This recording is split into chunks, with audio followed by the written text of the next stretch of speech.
This video is in the dark not because I'm trying to seem edgy or cool, but just because it's dark in my house. But to sum it up, my mom never did a very good job at making sure she could.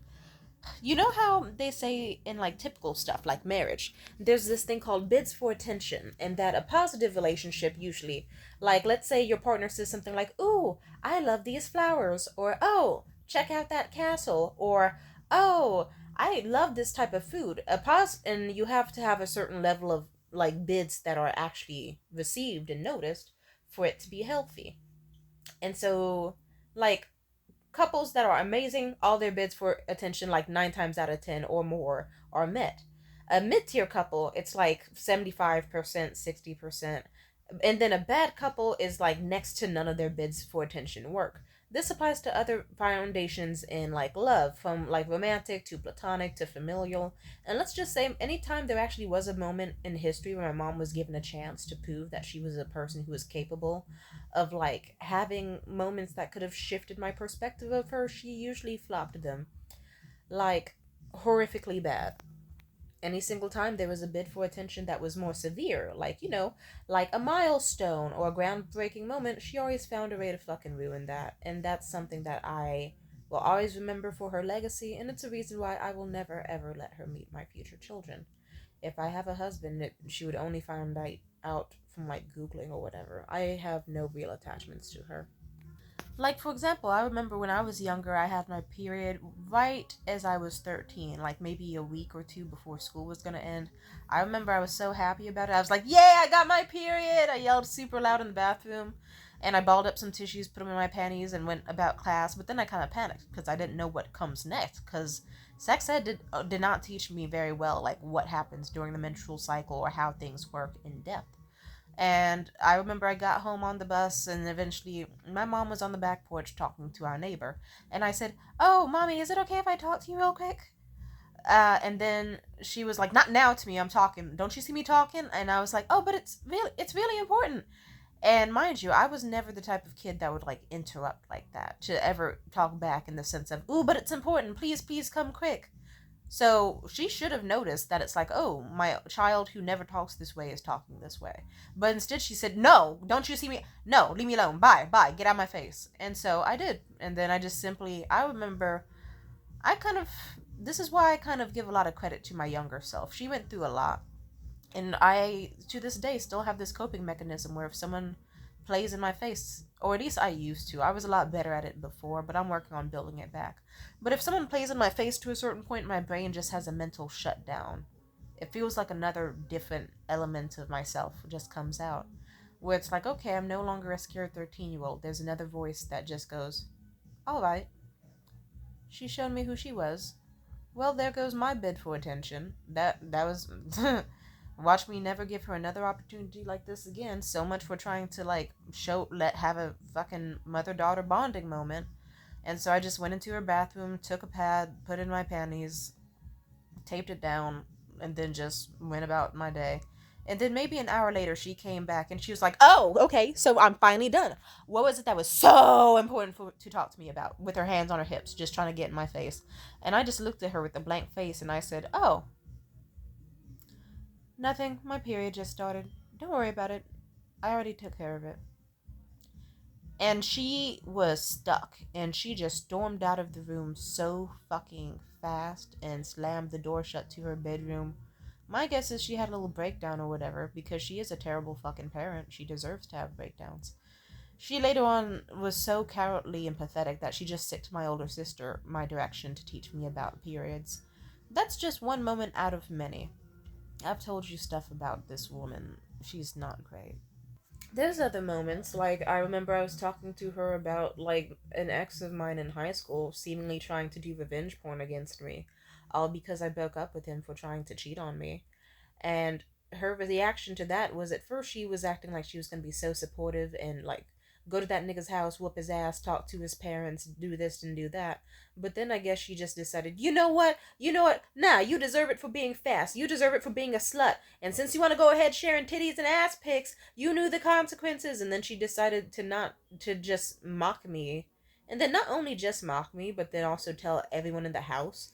Like, she did this thing where she would have everyone in the house gather around her as she talked, and then purposely exclude me from it, and then force my bedroom door to be open so that I could forcefully hear all the shit they were talking about me.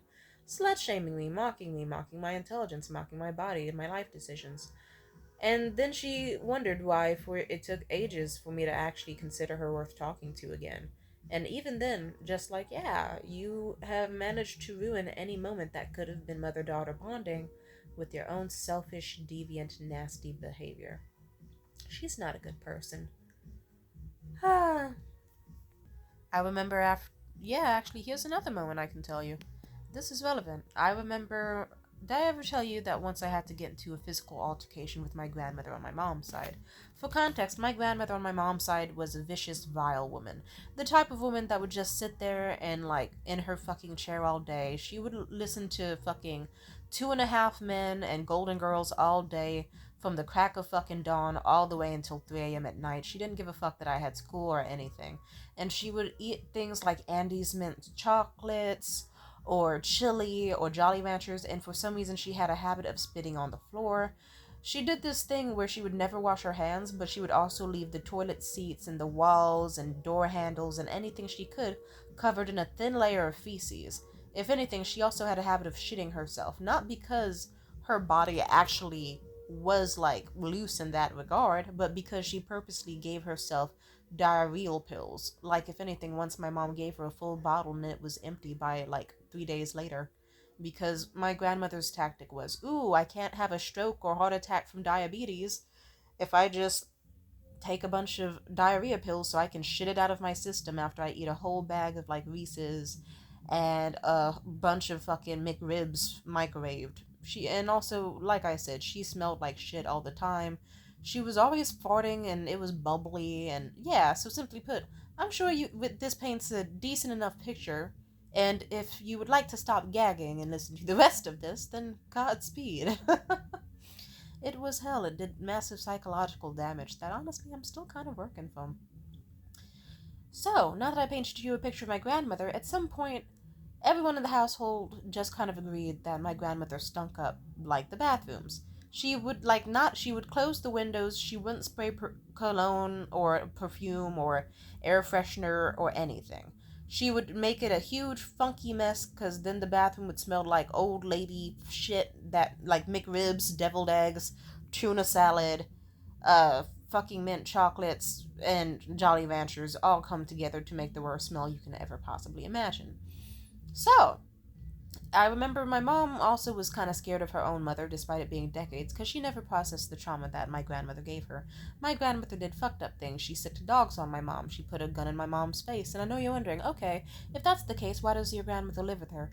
My mom needed the money because gentrification bit us in the ass. My mom needed the money, and she knew, okay, if I take in my disabled ish, shitty fucking mom and like take care of her and use the money to contribute to the household, then that works. But boy, oh boy, she paid for it in another fucking way with her mental health. So anyway, to quickly wrap this story up, let's just say my grandmother and I got into an altercation because my mom already told her, like, if you use the bathroom, just shut it at least, because otherwise, the way our house worked, if the bathroom door was open, then the smell that was coming from our bedroom that I had to sadly share with my grandmother, and from the bathroom, would flood into the rest of the house, into the living room, into the kitchen, make it unbearable for anybody. All I did was just nicely ask, and she didn't take kindly to that. If anything, it led to an altercation where my grandmother grabbed me by the shirt, tried shaking me, tried to bam me against a wall. I bammed her ass right back into it by grabbing her too. And then next thing you know, she ended up on the fucking floor. And I remember I ran to my mom's room and I just said, Granny, put her fucking hands on me, with tears in my eyes and shit on my shirt. Because mind you, my grandmother had shitty hands. I had this really nice vintage jacket that I loved that reeked of shit, and a shirt that reeked of shit. And yeah, and I remember my mom seemingly was so pissed. She physically, she didn't know what to do. Because she, like, my mom was a nasty, vile bitch in a lot of ways, but she still semi gave a shit about her kids in a protective way, even though I can't really remember a time she actually did protect me in a way that actually mattered. Like, ever.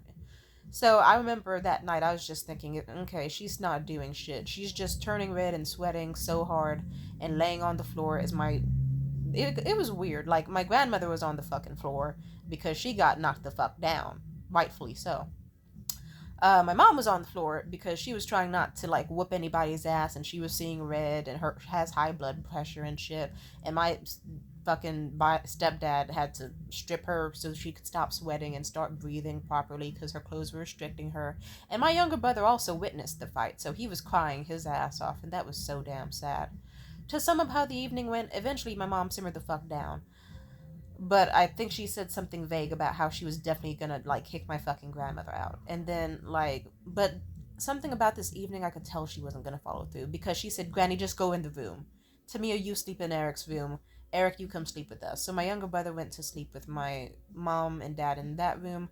My grandmother got to stay in my bedroom and enjoy Golden Girls and laying there and shit. And then I had to sleep on my younger brother's fucking themed cartoon sheets. And as I sat there in his bedroom, just illuminated by the fucking clock that he had in his room, I just thought to myself, it feels like everything just changed, but at the same time, nothing's gonna change at all. And lo and behold, the very next day, I remember I woke up and my mom was still kind of pretending like she was gonna kick my grandmother out and talking about how the money from the disability check she was getting from the government to take care of my grandmother was not worth it, and how she very much cared for me and wanted me to be safe and wanted me to have a better life.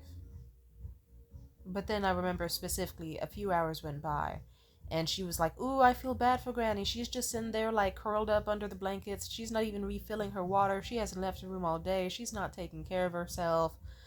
Obvious narcissistic guilt tactic at worst, and then okay, boohoo at best, because it's like, okay, an old lady feels bad for what she did. Rightfully so. Maybe the first time in her life she's ever felt bad about what she did, because she's a narcissistic bitch who does not feel consequences. Anyway, my mom's a weird woman where she will have sympathy for the worst people on this planet instead of the people she actually birthed. So you'll see her hurt her kids with no issue, but then she won't hurt the person she has every right on this planet to hate. And that sucks so bad. So I remember a few hours passed, and then my mom was like, "Hey, how about you do something else for the day? I know you probably need a distraction. It's really heavy, everything going on, and I think I need some space too. And, I might want to talk to your grandmother about everything. So here, how about..." And she gave me like $60 and told me to go do something. And as I walked out the door and down the steps, I just looked back at my house and thought, she's not fucking leaving. She's never fucking leaving. She just paid me off so that then she can keep my grandmother around. That's what she did. I don't know how to describe how that made me feel. I can't say sadness, I can't say anger, I can just say empty. Like, oh, okay, that's, Jesus Christ. I think I'm only just now processing it now. Like, oh, yeah. You want to know how much longer my grandmother stayed in the house for? 2 more fucking years, if I recall correctly. Same shit never changed. The only way we got her out was because of the pandemic, and we got lucky because my mom told the government, like, hey, she's a health hazard, and, like, I have kids to take care of, and it's too crowded in this house. I can't take care of everybody. So the government found her, like, a shitty studio apartment to go live by herself in. And even then, I kind of still remember my mom wanted me to just pretend everything was back to normal. But it wasn't. I remember, if anything, I felt guilt because it's like, okay, my mom was trying to talk to me and socialize and shit, but she's also trying to pretend that, like, that I'm dramatic for not being able to properly pull out all the Jolly Rancher and chili stains my grandmother left on the floor. Or that I'm the reason the room isn't clean or organized, and just so much, really. It was just one of those instances where it's like, she was just a very pathetic woman, and is. And I remember for a large amount of the pandemic, I just had to cope with, like, oh, look, years went by where my grandmother could have just been out the house or ideally never even lived with us. And I would have had an easier time in school, at home. I would have had an easier life. She could have been out years ago, and it's like, look, that life altering trauma that fucked me up just suddenly went away in about a week. And now here I am in my very spacious bedroom, not fucking cluttered and stressed the fuck out and anxious. And here I am, just laying in bed full of anxiety, unable to move because it's like, how do you process the whole amazing, deep rooted set trauma that seemed like you had never escaped from just vanished damn near overnight? And now you're supposed to pretend that everything's fine. Like, she wanted me to just immediately get my room completely together in a week, but also did not want to acknowledge the things that could not change. I don't want to talk too long about this video because I already just made myself upset. But yeah, and I'd say a reason the pandemic was hard for me for a lot of reasons was that it's like, okay, social isolation, just inside the house all the time, and just what the fuck? Everything sucked so bad. Like I said, I will just have to dedicate a whole video someday describing in depth how it was like staying with my grandmother. But if you forgot, yeah, I went from like, do you know how it feels to be in an empty bedroom surrounded by only your own items, suddenly not feeling claustrophobic or under threats of violence or under threats of bullshit or having to smell someone's fucking diarrhea bubble farts for the fucking 48th time in a day? Do you know how it feels to have to physically take a mop and scrub shit stains that your grandmother left on the walls off just so that you could have a room that doesn't smell like her? Do you know how it feels to wake up in the mornings as you're supposed to pretend that your life is fine, but you still have to dance around fucking chili stains and Jolly Rancher spots on the fucking floor as big as your fucking fist, just like how you had to dance around like the abuse between both of your matriarchs in the household? Even to this day, I still struggle with a lot because of how complex the abuse was. It's like, that's why sometimes you might see me like, oh yeah, right, I can go to a grocery store and there's food that I forgot existed, and I can, like, I forgot kiwis existed and that they were my favorite thing, and I can buy them with my own money and it's safe for me to do so, and I can eat food and don't need to ask for permission or risk having it stolen or eaten by anyone else. And right, I enjoy cooking because I'm not at constant threat of like someone getting like breathing on my neck or threatening me in the kitchen if I cook or do this or do that, and I'm not at risk of danger. And really, post abuse is just convincing yourself you're not in danger anymore. The harm is gone. It doesn't feel like it, but the harm is gone. The best way I can describe it is the analogy of like if you're a bear who was put in a way too small cage and tortured, and then one day like they're like, hey, this zoo gets shut down for its immoral behavior, and then they leave you in the forest but still like where the cage was, but now you're free and stuff, but it doesn't feel like you're free, so you might have a tendency to walk in circles or just stay in the same spot because now everything else seems so big and scary and new to you, and you're like, oh, this wasn't afforded to me before, why is it afforded to me now? How is it different? It doesn't feel different, and it's such a weird complex feeling of the abuse ended. Why am I still feeling the same way? But yeah. Anyway, so I guess I'm saying all this just to say my mother did a good job of solidifying her legacy as an incompetent, awful parent entirely on her own.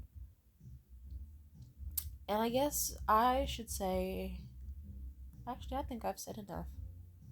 She's not someone who deserves memories or words. Like, okay, I'll have to sacrifice. Like, it's like, okay, I don't get to see my baby photos, and I only have like one or two photos ever that I can find. Maybe even three maximum that I can find somewhere. Okay, I'm fine with that. If it means I never have to see her again, then I'm okay with that because she fucked up so much that even as a teenager, I would look at photos of me as a baby or as a child or even as a teenager, and I would stare at them and just want to scream and cry and die. And I just thought to myself, I wish I could parent myself and go back in time and treat her better because there was a child with so much potential and so much going for her. And she was beautiful. I would never beat the shit out that kid. I would never make her sleep on floors. If she were struggling, I would have hugged her and talked to her and helped her out as much as possible. I would have never done what my mother did to me, and I hope I will never do that to my future kids. And I am proud to say she will never ever know the names of my future kids. Unless it's in like some fucking publication about how successful and good of a parent I am. Because she was like mommy dearest and precious mixed together. She deserves to be written out of history, and she should consider that a goddamn blessing, because the legacy she would leave behind if I were to even dare bring her up. She hates it, just like I hate her. Or hated her, because she's in past tense and she's dead to me now. So, yeah, life is good. I'm happy, I'm flourishing, I'm finding love, I'm finding hobbies and interests that I forgot because she put me in positions where I felt like I couldn't do anything but suffer. And that suffering was the only consistent and thing that could be rewarded to me. Luckily, that's not true. I escaped her. I was homeless for a bit, got nice jobs, met lovely people, had fun relationships, great sex, great food.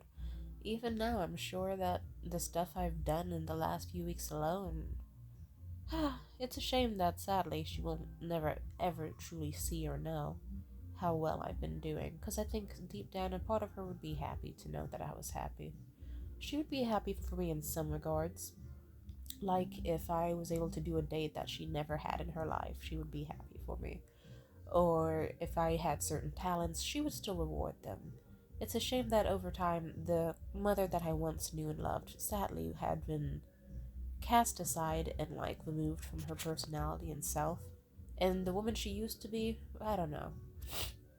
She was still a very flawed, very fucked up individual, even when I was young. But to an extent, she was still semi lovable. And it's her own fault that things changed. And oh well, I wish she didn't have the childhood she had, and I wish she also didn't give me a childhood that is almost as bad. But yeah, so that's the legacy of my matriarchs, and that's what they deserve. Now, since I don't want to have bad thoughts tonight, let's think of some more good stuff going on in my life. I know that my mother wasn't always a terrible person. She did good in some ways. She still haunted, like, before she got totally evil and dark-sided, she still was like, "Oh, I'm proud of you with this artwork I'm doing." She saw how good I was at sewing and tried to raise money for a sewing machine. She saw how good I was at art and tried to put me in art programs even when I didn't want to do them. She still was decently supportive in some ways and not others. So, at least on the bright side, I can still remember that at some point she was just like this woman in her early 20s who used to hug me and call me beautiful and tell me you can have whatever you like. And, yeah, those were the days. It's kind of scary how it feels like those are two entirely separate people, but what can you say? 2 decades later, and she carved the path that she did, and it's just a shame. Oh well, all I can do is aim to be a good parent, and at least, like, the good stuff she did. Like, whenever she washed her hands and would jokingly sprinkle water my way and go, "Sprinkle, sprinkle, sprinkle." Or the way she would let me be in the kitchen with her as a taste tester. That was sweet. The way she would teach me certain stuff about cooking that I still semi remember. And her favorite shows, Desperate Housewives, and the whatever other fucking telenovela shows, soap operas. At least there are some good memories, although they are hidden under mountains of bullshit. I guess if you dig through pieces of shit, you'll still find gold pieces of gold, I guess. I don't know. I'm crying. Don't ask for clever metaphors. Yeah, she's a lame ass stupid bitch, but at least I will give her credit that at some point I used to find her lovable. It is a shame that she stopped being that person, but that's okay.